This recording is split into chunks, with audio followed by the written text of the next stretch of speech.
बिहार की राजधानी पटना की बांकीपुर विधानसभा सीट पर सभी की नजरें टिकी हुई हैं।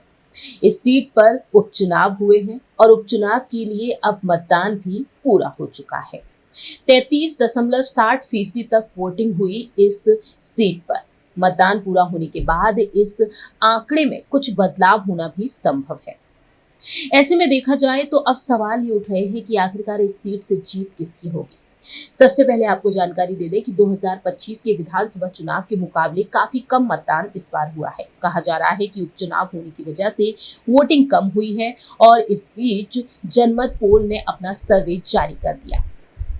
इस बीच देखा जा रहा है जो सर्वे के मुताबिक सामने आया है वो नतीजे काफी चौंकाने वाले रहे हैं। बांकीपुर विधानसभा सीट पर जो पोल सामने आया है, जो पोल के आंकड़े सामने आए हैं वो चौंकाने वाले रहे। कहा जा रहा था कि सीट पर मुख्य लड़ाई सत्ताधारी बीजेपी और प्रशांत किशोर के जनसुराज के बीच है, लेकिन सर्वे में अगर रुख किया जाए तो वाकई में जो नतीजे हैं वो काफी चौंकाने वाले हैं। चुनाव में बीजेपी की ओर से नीरज सिन्हा और जनसुराज की मुखिया प्रशांत किशोर और आरजेडी की पुरानी कैंडिडेट रेखा गुप्ता मैदान में उतरी।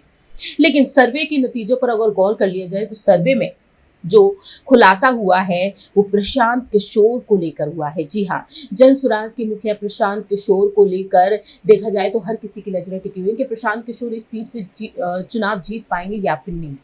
और ऐसे में देखा जाए तो सर्वे में जो सामने आया है प्रशांत किशोर के पक्ष में नतीजे आते दिख रहे हैं।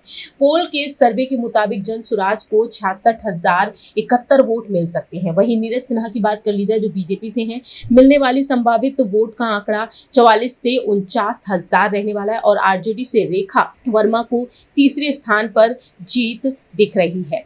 ऐसे में देखा जाए तो यहाँ पर तमाम सवाल उठ रहे हैं। आरजेडी की रेखा वर्मा को तीसरे स्थान पर देखा जा रहा है। 11 से 13,000 वोट मिलने की संभावना है। जो एग्जिट पोल सामने आया है उसके मुताबिक आपको ये बता रहे हैं, लेकिन अब ये एग्जिट पोल कितना सटीक और कितना सही बैठता है ये वक्त के साथ साथ पता चलेगा जब इस सीट के नतीजे सामने आएंगे।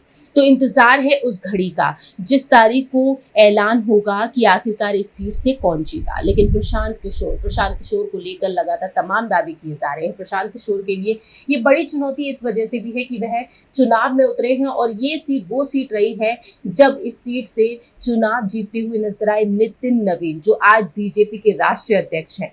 और ऐसे में देखा जाए तो यहाँ तमाम सवाल खड़े हो रहे हैं। अब देखना यही होगा कि प्रशांत किशोर इस सीट से बाजी मार पाएंगे या नहीं।